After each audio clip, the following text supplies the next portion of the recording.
Here we go. Podcast number 24, Sean. And we're moving into a space of where we're getting a lot of questions from our clients. And it's a thing that we do for about a third of our life, and that's sleep. Evolution has told us we have to sleep, and we don't know lots about it. So we brought in one of the specialists. Yes, and I think we've mentioned many times that sleep is our superpower. So let's dive into sleep today. Yeah, so I'll introduce our guest, Dr. Karjieker. He's one of our sleep specialists, one of the few we have in South Africa. So welcome. Thank you very much. I'm glad to be here and talk about this very, very, very important subject. Great. We're gonna be sitting and learning. Okay. And I think we kick it off and maybe just say, why do we need sleep? What is the basics of why do we need sleep?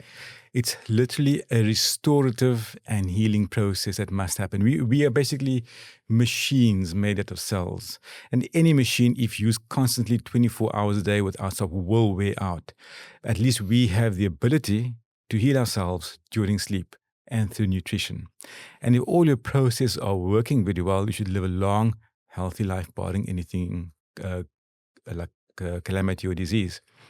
So yes, at the end of a long day, when night falls, we are meant for sleep.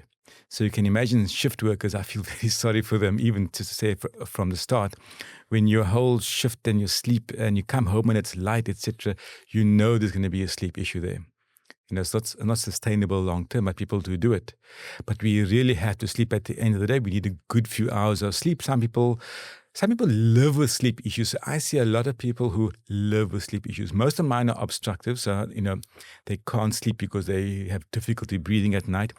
But being on this journey with the Sleep Society, which I'm a member of also, where they're more medically orientated, I've had to learn, because I'm not going to ask patients about just how are you snoring or sleep apnea.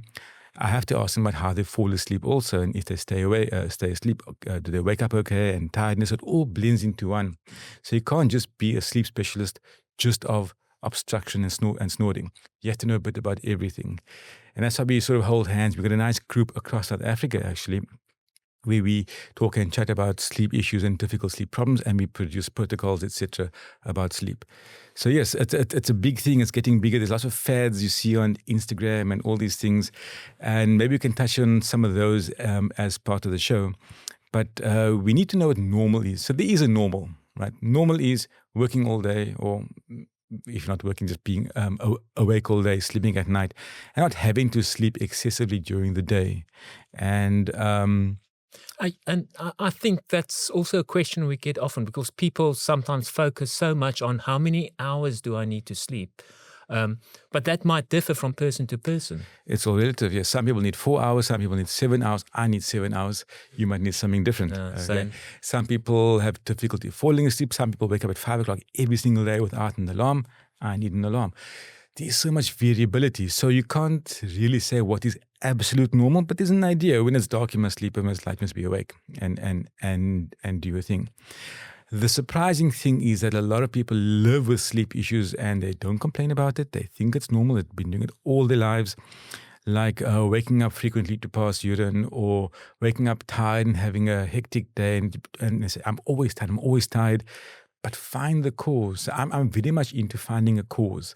I don't like to put plasters on and treat that side. I want to get you an underlying cause and then manage the patient from that point of view.